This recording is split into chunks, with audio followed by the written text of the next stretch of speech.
high side. Murphy shooting, save a rebound on the view.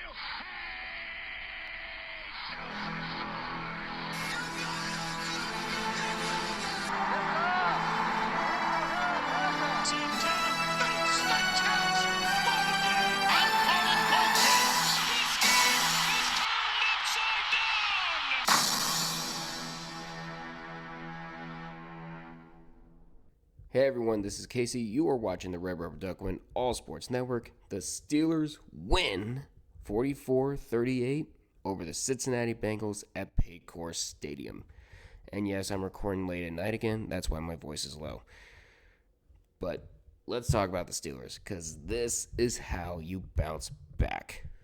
I said the game was going to be an offensive showcase, and it was. But more importantly, the Steelers played like a complete team.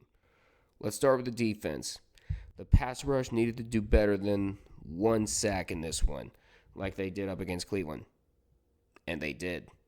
They managed to pick up 4 sacks against Joe Burrow, with 2 coming from TJ Watt, 1 from Cameron Hayward, and 1 from Nick Herbig, which ended up being a strip sack. The pass rush did a good job of getting pressure at Burrow. Now, he did throw for 309 yards and 3 touchdowns, but as I said, this was one of the top offenses in the NFL, even though the record didn't show it. There is one person that needs to step up, though, and that is Joey Porter Jr. This was another nightmare game for him. He was getting burned all day, several pass interference calls against him, and of course that drop pick near the end of the game. The guy needs to figure out something in fast, because he cannot be having games like this late in the season. And we also forced 3 turnovers against the Bengals. One was a fumble by TJ Watt, and the other was another fumble by Nick Herbig that ended up being a scoop and score for Peyton Wilson, and of course the tipped pick to Dante Jackson. This is the Pittsburgh defense that I needed to see in this one. And now let's get to the offense. The Steelers' offense probably had their best performance this season. Normally, the Steelers' offense and 520 yards don't belong in the same sentence. However, this is exactly what happened. The offense ran and threw all over the Bengals' defense like they were supposed to. Russell Wilson had a complete air show, throwing for 414 yards and 3 touchdowns, with 1 to George Pickens, 1 to Calvin Austin, and 1 to Pat Freiermuth. He did have that pick 6 early in the game that should have honestly been called back due to a PI, and everyone and their mother thought that it was a textbook PI, but thankfully it didn't make Russ ruin his game. The running game also did great, and we had 110 yards rushing, with Najee Harris getting 75 yards and a touchdown. And while we're on topic of the offense, I should say, we need to address George Pickens. This is the second week in a row that Pickens has had way too many appearances in the spotlight for all the wrong reasons. Pickens has been whining again, and instead of starting fights, he's been screaming at the officials again. Of course, that missed PI call on the pick 6, you can't really blame him, but after a big catch to put the Steelers deep into Cincy territory, he then decided to do the gun celebration. You know the NFL's been cracking down on those kinds of celebrations, right? And it's stupid, but you should know better at this point. There was also one instance after a play where he stepped on a defender, and the refs were quick to throw the flag on him. It seems like Pickens kept finding new ways to slow the offense down, and he's still crying about the officials and everything else. I'm going to say the same thing that I told you last week. George Pickens, shut your damn mouth.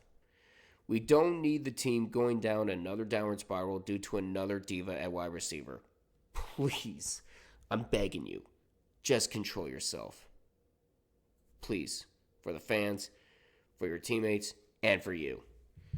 But for special teams, we have to talk about that blocked field goal. And one thing I saw was Broderick Jones forgetting how to block near the center. If you did see the replay, the guy did not even bother to move, and he let Joseph Osai waltz by and get to Boswell. With how good Danny Smith has been as our special teams coordinator, hopefully he talks some sense into Broderick Jones, because he has made so many countless errors on offense, and now he's doing it in special teams. Dear God. And also, we need to control the penalties. We had 9 penalties for over 100 yards. Now, the Bengals had 11 penalties for over 100 yards themselves. And it was kind of how you would expect. I mean, it is a rivalry game, but for each game going forward, we have to control the penalties. I cannot say that enough. I'm glad I haven't mentioned it in a long time, but we really do need to control them, especially with the game coming up on the docket. Overall, this was the type of performance I've been wanting to see out of the Steelers for a long time. There are still some wrinkles to iron out, but we did get the W, and that's enough. And once again, that is all you can ask for. I told the Steelers last week to decide what team you want it to be. Right now, they look like a team that can do damage in the playoffs. Now we sit 9-3, and thanks to the Eagles, we are now a game and a half in front of the Ravens, and they have a bye week. And next up, we got a rematch against the Browns. This time, it's in Pittsburgh, Pennsylvania.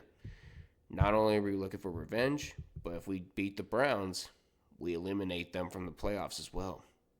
That would make things a little sweeter, wouldn't it? Let's take one game at a time. We are almost to where we want to be. And Mike Tomlin already got his winning season out of the way. Now let's add to it.